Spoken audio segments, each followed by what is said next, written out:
దేవుడి పరిశుద్ధమైన మర్యాదను ఆమె వాక్యం తండ్రి అపోస్తులను వేద సాక్షులను ఇంకా వారితో ఇంకా అమ్మని వారితో ఇంకా ఫ్రాన్సిస్ వారితో ఆనందాన్ని అందరితో ఆ నిత్య జీవుల్లో భాగం దయచేయము.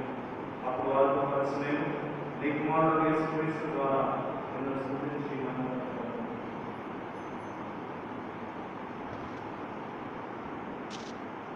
క్రీస్తు ద్వారా క్రీస్తుతో క్రీస్తునందు సర్వశక్తుల ప్రేమ సర్వేశ్వర పవిత్రాత్మతో ఏకమైన నీకు యుగయుగములు గౌరవ మహిమలు కలుగును గాక.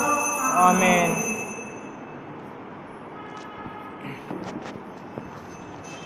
మన రక్షకుడు యేసు ప్రభువు మరణించిన సర్వోపదేశం అనుసరించి